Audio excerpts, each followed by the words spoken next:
সুপ্রিয় শিক্ষার্থীবৃন্দ, আসসালামু আলাইকুম। আজ আমি প্রফেসর শামীমা আরা বেগম, বিভাগীয় প্রধান অর্থনীতি বিভাগ, আমি অনলাইনে ক্লাস শুরু করছি অনার্স এবং মাস্টার্স ছেলেদের উদ্দেশ্যে। ইতিপূর্বে তোমরা হয়তো জেনেছ যে ঢাকা কলেজের অধ্যক্ষ মহোদয় উচ্চ মাধ্যমিক শ্রেণীর জন্য অনলাইন ক্লাসের ব্যবস্থা করেছেন।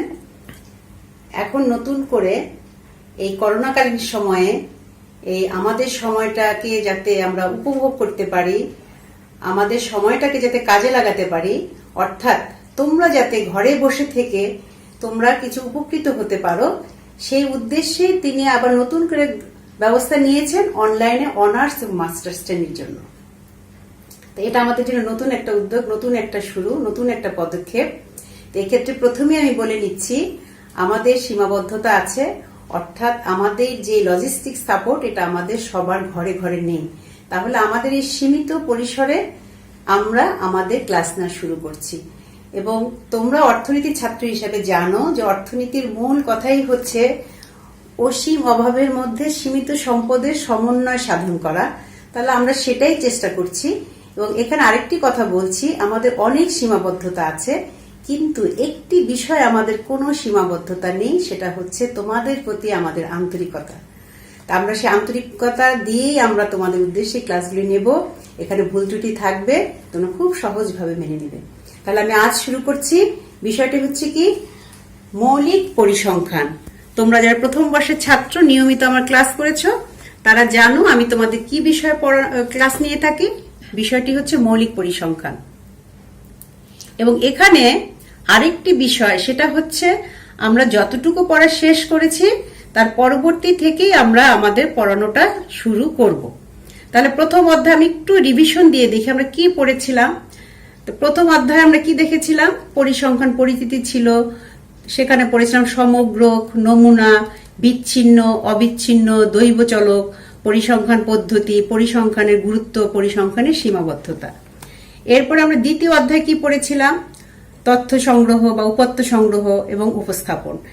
আমরা উপস্থাপনটা শেষ করতে পারিনি, আমরা তথ্য সংগ্রহটা পড়েছিলাম। সেখানে আবার আমরা কি পড়েছিলাম, উপাত্তের উৎস কি, উপাত্ত সংগ্রহ পদ্ধতি কি, প্রশ্ন প্রণয়নের ধরন কি, শ্রেণীবিন্যাস, তথ্যের তালিকাকরণ, তথ্য সাজানো, গণসংখ্যা নিবেশন, প্রস্তুত প্রণালী ইত্যাদি।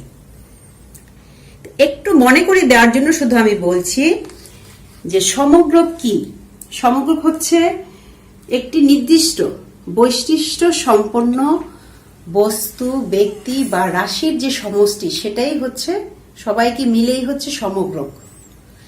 আমি যদি উদাহরণ হিসাবে বলি যে ঢাকা কলেজের প্রথম বর্ষের ছাত্ররা, তাহলে কি বৈশিষ্ট্য বললাম, একটা হচ্ছে ঢাকা কলেজ আর একটা হচ্ছে প্রথম বর্ষ 2019 শিক্ষাবর্ষে।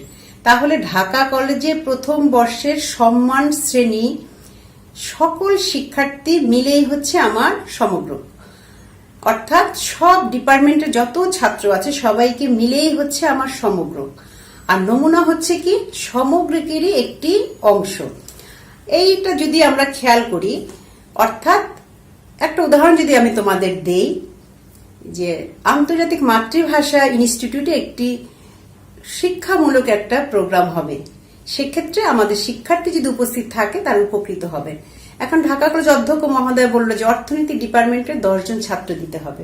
সেই 10 জন ছাত্রকে যদি আমার ডিপার্টমেন্ট থেকে নিয়ে নেই, তাহলে অর্থাৎ অর্থনীতি বিভাগের সব ছাত্রর মাঝ থেকে আমি 10 জন ছাত্রকে বেছে নিলাম। এই 10 জন ছাত্র হচ্ছে নমুনা, অর্থাৎ সমগ্রকের একটি প্রতিনিধিত্বমূলক অংশ হচ্ছে নমুনা। আর যে পদ্ধতি আমি বেছে নিলাম সেই পদ্ধতির নাম হচ্ছে নমুনায়ন। আচ্ছা, দ্বিতীয় অধ্যায়ে একটা বিশেষ গুরুত্বপূর্ণ বিষয় ছিল উপাত্তর উৎস। তো এখানে আমরা দেখেছিলাম প্রাথমিক উপাত্তের উৎস এবং মাধ্যমিক উপাত্তের উৎস। প্রাথমিক উপাত্তের উৎস, সেটাকে আমরা অনেক সময় মুখ্য উপাত্ত বলি। আমরা যে উপাত্তটা প্রাথমিক, সেটা যেখান থেকে সংগ্রহ করি সেটা হচ্ছে প্রাথমিক উৎস। অর্থাৎ কোনো গবেষক যখন তার ক্ষেত্র থেকে সরাসরি তথ্য সংগ্রহ করেন, অর্থাৎ অনুসন্ধান ক্ষেত্র থেকে যদি সে সরাসরি তথ্য সংগ্রহ করে, সেটা হচ্ছে প্রাথমিক উপাত্ত।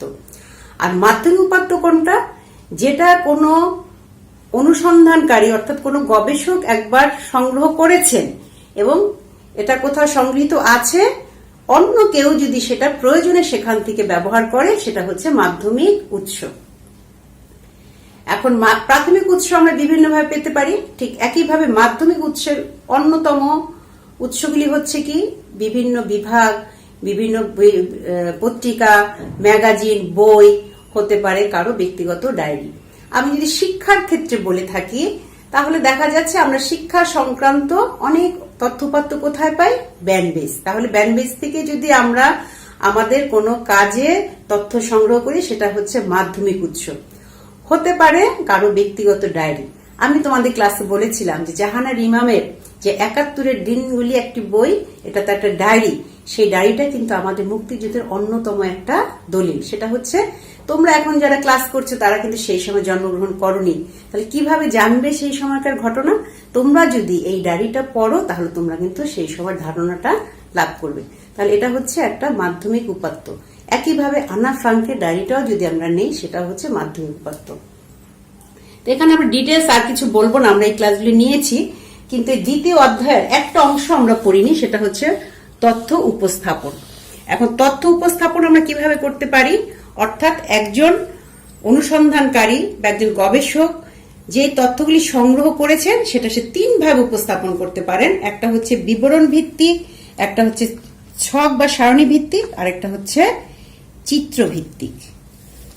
এখন আমি যদি তোমাদের একটি বিষয় আলোকপাত করি, সেটা হচ্ছে কি, আমি যদি মনে করি যে বাংলাদেশে ক্রিকেট খেলার কথা যদি বলি, ক্রিকেট খেলার কথা বলার উদ্দেশ্য হচ্ছে ক্রিকেট আমার অন্যতম একটি পছন্দের বিষয়। এখন এক্ষেত্রে আমি যদি মনে করি বা তোমাদের যদি উল্লেখ করি 2019 সালের জুনের 17 তারিখে আইসিসি ক্রিকেট ওয়ার্ল্ড কাপে 23তম যে ম্যাচটি হয়েছিল সেটা হয়েছিল ওয়েস্ট ইন্ডিজ বনাম বাংলাদেশ। এখানে কে ছিলেন আমাদের অধিনায়ক? ছিলেন মাশরাফি বিন মর্তুজা। এখানে খেলাটি হয়েছিল যখন বাংলাদেশ জিতেছিল 7 উইকেটে, ওয়েস্ট ইন্ডিজ করেছিলেন 8 উইকেটে 321, বাংলাদেশ করেছিল 3 উইকেটে 322 এবং প্লেয়ার অব দ্য ম্যাচ হয়েছিল সাকিব আল হাসান। এখন আমরা দেখো এই জিনিসটাকেই যদি আমরা কিভাবে দেখতে পারি, আমি তোমাদের একটা বর্ণনা করলাম, এরপরে তোমরা একটা দেখবে যে একটি তালিকা আছে, অর্থাৎ এই তালিকাতে আমাদের মাশরাফি বিন মর্তুজা কত ওভার খেলেছেন, কতটা মেডেন পেয়েছেন, রান করেছেন, কত উইকেট পেয়েছেন, কত। একইভাবে মোস্তাফিজ কত ওভার খেলেছেন, কতটা মেডেন ওভার পেয়েছেন, কত রান করেছেন, কত উইকেট করেছেন। একইভাবে সাকিব আল হাসান কত ওভার খেলেছেন, কতটা মেডেন ওভার পেয়েছেন, কতটা রান করেছেন, কতটা উইকেট পেয়েছেন। এভাবে আমরা দেখতে পারি। এবং তার নিচে আরেকটা চিত্র আমরা দেখছি, সেখানে হচ্ছে 2টি রং ব্যবহার করা হয়েছে। এখানে আবার আমরা অন্যভাবে দেখতে পারি যে প্রত্যেক ওভারের এগেইনস্টে, অর্থাৎ 4 ওভার যখন খেলেছে তখন বাংলাদেশ কোন অবস্থায় ছিল, ওয়েস্ট ইন্ডিজ কোন অবস্থায় ছিল। ঠিক একইভাবে হতে পারে 20 ওভারের সময়, হতে পারে 25 ওভারের সময়, হতে পারে 42 ওভারের সময়, কে কতটা রান করেছে।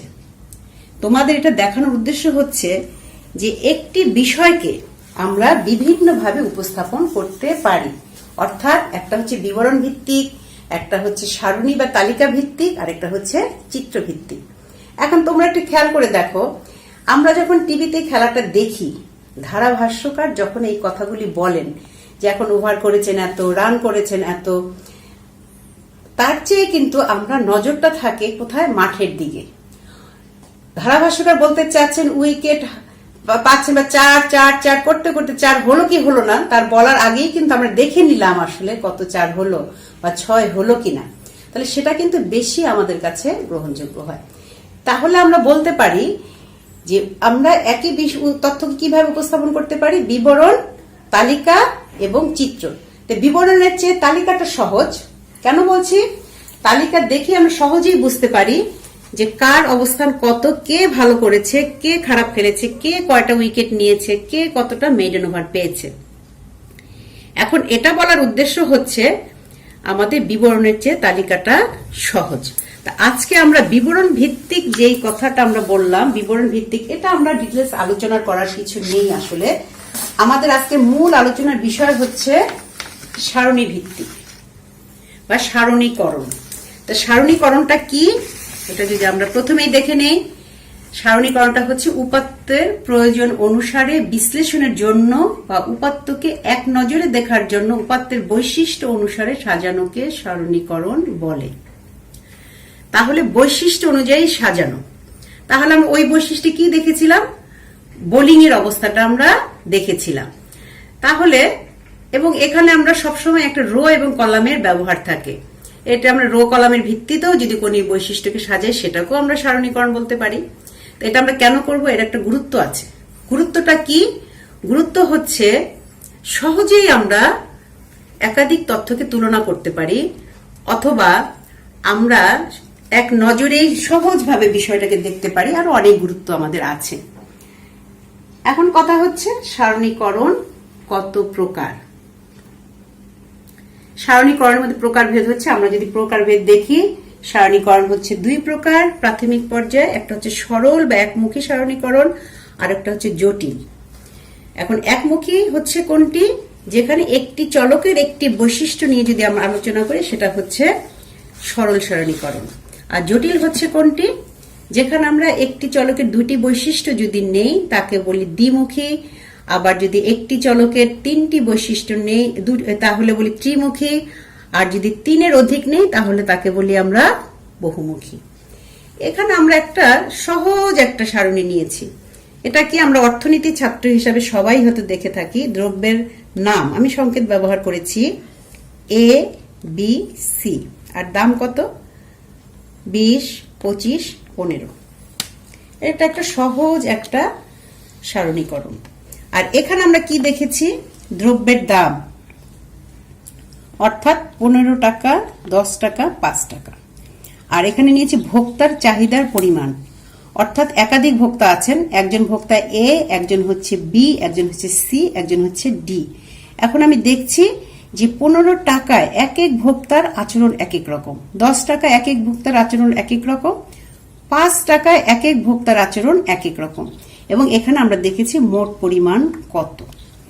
তাহলে দেখা যাচ্ছে যে সারণী বিভিন্ন প্রকার হতে পারে। একটা হতে পারে সরল সারণী, একটা হতে পারে জটিল সারণী।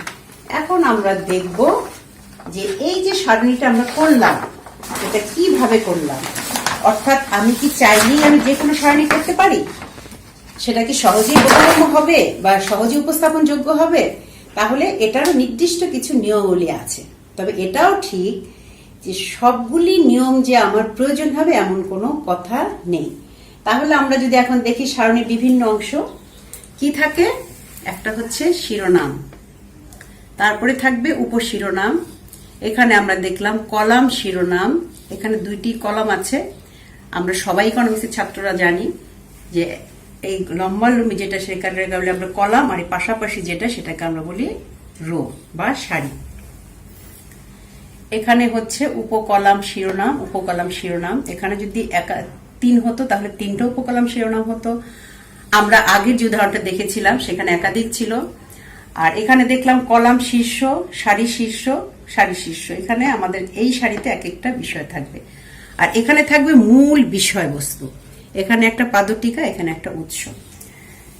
তাহলে যদি আমরা আবার এখানে ফিরে আসি, তাহলে একটা সারণী হতে হলে কি লাগবে, একটা সারণীর নাম্বার বা নম্বর। এই নম্বরের প্রসঙ্গটা কেন আসলো, যদি কোনো গবেষক একাধিক কোনো শিরোনাম ব্যবহার করেন সারণী, তখন সে নাম্বারটা বসাবে 1, 2, 3। কিন্তু যদি তার একাধিক না থাকে তাহলে কিন্তু তার প্রয়োজন নেই। তারপর শিরোনাম, এটা অবশ্যই দরকার আছে, শিরোনাম ছাড়া কোনো সারণী হবে না। এবং উপশিরোনাম কেন বলছি, শিরোনাম দিয়েই বোঝা যাবে আমার এই সারণীতে কি আছে, ওটা দিয়েই বোঝা যাবে। আর উপশিরোনাম কখনো প্রয়োজন হয় বলে দেওয়া হবে।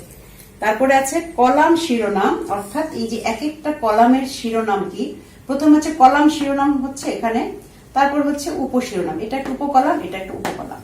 তারপর হচ্ছে সারি শিরোনাম, অর্থাৎ এই যে এক একটা সারি হবে, এই প্রত্যেকটা সারির একটা নাম থাকবে। শাড়ির শীর্ষটা থাকবে শাড়ির বিষয়বস্তু সারণীর, অর্থাৎ এটা হচ্ছে মূল বডিটা। এই বডিটাই হচ্ছে বোঝা যাবে এখানে বিষয়বস্তু কি ছিল। অর্থাৎ আমরা গত যে সারণীটা ব্যবহার করেছি সেখানে আমরা দেখেছি এখানে ছিল দ্রব্যের দাম আর চাহিদা।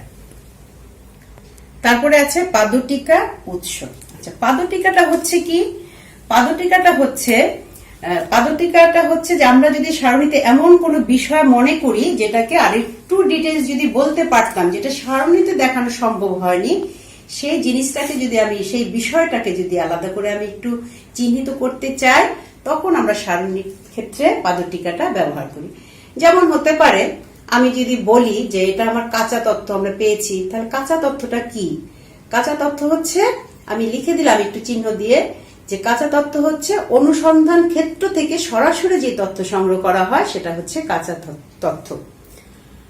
অথবা হতে পারে আমার যে সমগ্র কি, নমুনা কি, যেটাই হচ্ছে আমি যাই দেখাচ্ছি সেটাকে যদি আমি আলাদা করে, যেটা আমার সারণীর মধ্যে দেখানো সম্ভব ছিল না, সেটাকে আমি আলাদা করে এখানে নিচে, অর্থাৎ এই সারণীর নিচে আমি একটা নির্দিষ্ট চিহ্ন দিয়ে সেটা দেখাতে পারি।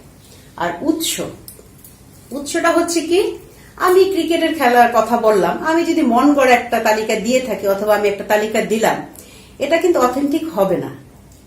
আরেকজন যদি দেয় সেটা অথেন্টিক হবে না। কখন হবে? আমি যদি লিখি উৎসটা কোথায় পেয়েছি, তাহলে এখানকার যে দায় দায়িত্ব সেটা কিন্তু উৎসের, অর্থাৎ আমার কিন্তু দায়বদ্ধতা থাকলো না। অর্থাৎ আমি যে তথ্যটা উপস্থাপন করেছি সেটা একটা উৎস থেকে নিয়েছি, সে উৎসটাকে আমি তখন লিখে দেব, উৎস হচ্ছে অমুক জার্নাল অথবা অত সনের আমার পরিসংখ্যান ব্যুরোর একটা পত্রিকা, অথবা হতে পারে একটা বুলেটিন, হতে পারে আমার একটা উৎস। তাহলে উৎসটাও আমার লিখতে হবে যে আমি কোথা থেকে নিয়েছি।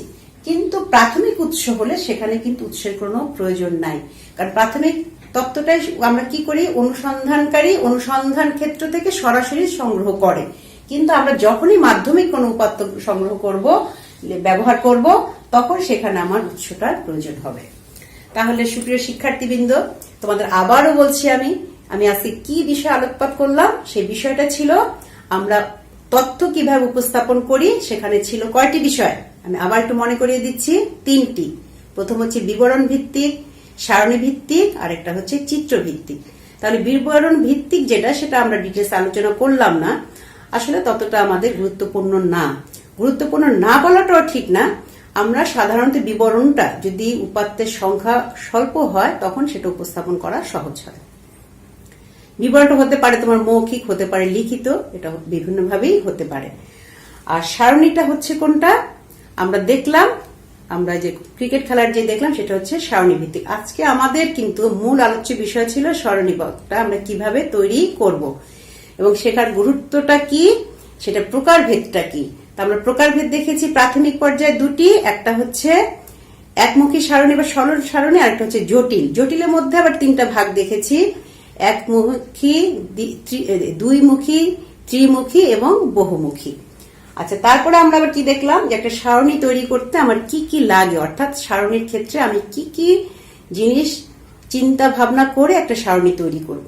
তবে এখানে একটা বিষয় হচ্ছে, এই সারণীর প্রতিটা বিষয় যে আমার দরকার হবে এমন কোনো কথা নেই। আমার কোনো সারণীতে সব বিষয় অন্তর্ভুক্ত হতেও পারে, প্রয়োজনে নাও হতে পারে। তাহলে দেখা যাচ্ছে আমি যদি এটাকে অনুসরণ করি, আমার যেই জিনিসটা হবে সেটা হচ্ছে একটা আদর্শ একটা সারণী হবে। তাহলে আমার আজকে যে বিষয় ছিল সেটা মোটামুটি উপস্থাপন শেষ। তাহলে তোমাদের উদ্দেশ্যে আমি একটু কথা বলে রাখি, এই উপস্থাপন যেহেতু আমাদের প্রথম সংযোজন, এখানে অনেক ভুল ত্রুটি হতে পারে। তোমরা এই বিষয়টাকে মাথায় নিয়ে দেখবে। তোমাদের যেমন সীমাবদ্ধতা আছে, আমাদের কিন্তু আবার বলছি আমাদেরও সীমাবদ্ধতা আছে। আমাদের অনেকের মোবাইল ভালো নেই, অনেকের হেডফোন ভালো নেই, সবার কিন্তু বাসায় লজিস্টিক সাপোর্ট নেই। আমরা যদি এটা ঢাকা কলেজেরই আইসিটি ল্যাবে বসে করতে পারতাম অথবা শেখ রাসেল ল্যাবে করতে পারতাম, সেটা কিন্তু অনেক সুন্দর হতো, অনেক স্ট্যান্ডার্ড হতো। তাহলে এবং আরেকটা বিষয় হচ্ছে, সব শিক্ষক কিন্তু অনলাইনে ক্লাস নেওয়ার অভিজ্ঞতা নেই। তাহলে আমি আমার ডিপার্টমেন্টের পক্ষ থেকে, বিভাগের পক্ষ থেকে তোমাদের কাছে অনুরোধ করব, আমার যে দক্ষ শিক্ষক সে হয়তো বা উপস্থাপন যদি অনলাইনে যথাযথ না হয়, তোমরা এটাকে ক্ষমা সুন্দর দৃষ্টিতে দেখবে। আর সর্বশেষে বলছি, আমাদের অধ্যক্ষ মহোদয়ের মূল উদ্যোগটার কারণই হচ্ছে তোমরা যাতে ঘরে অবস্থান করো। তাহলে আমি আশা করব তোমরা ঘরে অবস্থান করবে, তোমরা এই বিষয়টাকে দেখবে এবং পরিবারের যত্ন নিবে, নিজের যত্ন নিবে, এবং তোমরা যদি সামান্যতম যদি উপকৃত হও তাহলে আমি এবং আমার কলেজ তোমাদের প্রতি কৃতজ্ঞ থাকবে। তোমরা সবাই ভালো থাকো, সুন্দর থাকো। ধন্যবাদ সবাইকে।